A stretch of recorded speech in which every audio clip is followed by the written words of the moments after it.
going on, guys? This is Jake with Stony RC. This is a new build I've been working on kind of over the winter. Been taking my time on it because I can't drive anyways, but the weather finally broke and it's about time to get ready and get out there. This is an Outcast 8S. It has the M2C MEGA Extended Chassis on it though. Not because I'm running a 12S system, but just so I can get that extra half an inch to clear for those hobby wing motors, the G2 motors. I got my J Concepts choppers on here that I was running on my XRT, but now I converted them so they can go over to here. They come with both hexes, so you can go on either car. This is Basher Bodies. I think it's the Bull top is what this is. I did my own window stickers, kind of did my best, you know, with some vinyl thing, and then I put some other stickers on here. And then everything that I got on here, it's got their stuff on there, of course, M2C. Got the Punisher skull on the front and the red headlights. It turned out pretty good. This top is super thick. Like, it's even thicker than the last one I had from them, so it's definitely worth the money. It's never gonna break. So in here, basically I got GPM, M2C, a little bit of Power Hobby, which is the same as Hot Racing, but it's much cheaper if anybody's wondering. And then I got a Hobby Wing, Max 5 G2 with 1100 kV motor in here. Right now I'm running 3247. I can definitely go up though. I probably will, or I'll drop this 47 down to a 39 and then we'll be really good. I got the M2C rod ends here on all these. And these front ones are obviously the extended ones because this chassis is longer. Like I said, you can see how much room I have for the motor there. So there's no modifications on the steering or anything, just by putting the chassis on. That's the 118 length motor. I got a Saga 32 gear on here, 32 tooth gear. Got Garage Life on here too with their straps. I'm gonna get a couple other things for them too, probably like the wing mount and stuff. Shocks I'm keeping stock for now. I do like them. I'll probably change the caps eventually, but I might get Vitamin shocks. I don't know what I'm gonna do if I ever decide to get rid of all the red. I have a fuel line down here to stop them from going down too much, and then I also have the droop screws. I have two of them in there. It's kind of hard to see. You can probably see it if I do it from underneath, but they're right there. I did the same all the way around. They're just cap heads, so I just tighten them all the way in, two right next to each other.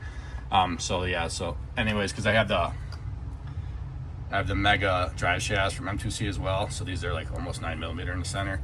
They're super thick and it's 5mm pins at the end. And I also have their out drives. I think it's like $100 a pair. It's kind of hard to see, but with the out drives, it's like $100 a pair. But everything went together right. But you do have to adjust your droop and how much it can go down. That's why I put the stoppers in there. It's not so much when it chassis flexes like that, it's fine. But when you land on a weird angle and this arm goes up higher, it can overflex. That's why you put these fuel tubing in here to stop the shocks from going up too much, because then it will cause it to bind in here. It's not a big deal. If you have to pull your diffs out, you just have to pull your shock tower off. It's not a huge deal because you can kind of leave everything connected and just kind of lift it up. Usually when I do diffs, I'm taking the whole car apart anyway, so it's not a huge deal. I got stock, I think it's 20 million in the center. I got $1 million in the front and 500,000 in the rear.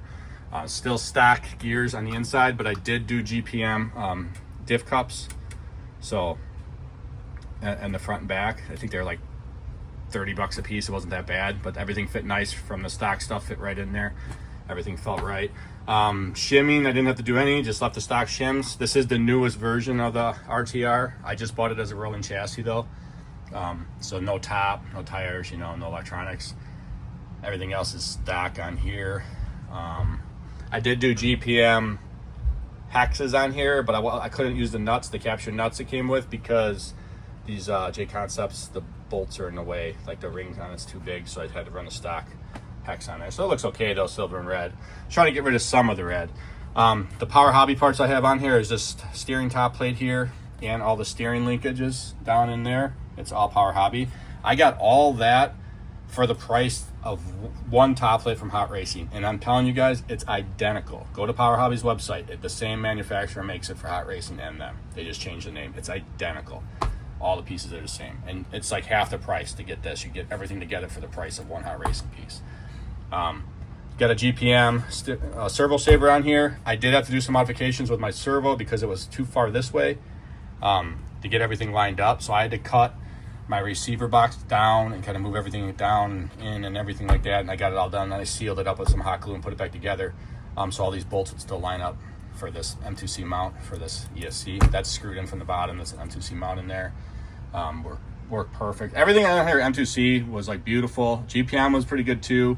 The only thing is just this I had to mess with is super tight. The servo saver to get on is a 15 tooth, and the servo is 15 tooth, and it was super tight to get on there. I had to like do it on and off a little bit at a time because I was afraid I was going to snap the screw. But I got it. Now it goes in and out okay. It's just a little too tight, guys, if you can adjust that a little bit. I know you want tight, but like it's ridiculous.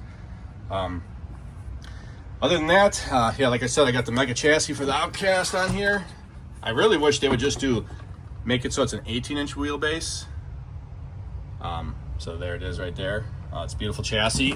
It's actually a little thinner than stock chassis, but they have all this bracing that goes down in the center there. That's aluminum, a big piece of block, and there's another piece you can't see underneath the diff.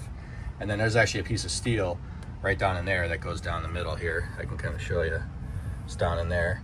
But yeah, so everything went together really nice though, as far as M2C stuff. As this car sits right now, it's like 32 pounds. I'm gonna do a weighing and I'll add it to the video here. It's actually on a scale. So it is heavy, no doubt about it, but it has a big motor, big speed control, so like it's not gonna be an issue. And these tires are kind of heavy because they're bead locks. I'm gonna actually get in a set of the stock ones I'm gonna be running on here so I can use the other hexes and they won't get in the way. I got the QS8s on here. Like I run that on all my cars now. I just converted even my smaller cars to these because they don't come unplugged. So they're kind of hard to get apart, but they don't come unplugged at least. But yeah, so I don't know. The car turned out pretty good. I've been kind of working on it all winter, just buying parts, you know, kind of getting it together, and then I finally put it together. I probably will do aluminum diff cases from Vitavon eventually. I was looking at the GPM ones. The Vitavons just look a little bit nicer, but we'll see. I might do GPM because it's just the prices. You can't really beat it. But yeah, so that's what it looks like, guys.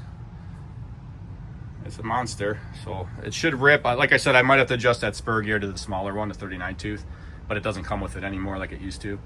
So, but I don't know, this might be plenty fast. I'm just looking to get like around 60 because I'm doing bashing roughly and going through grass and stuff, so I don't need to do 80, but we'll see. Anyways, take care.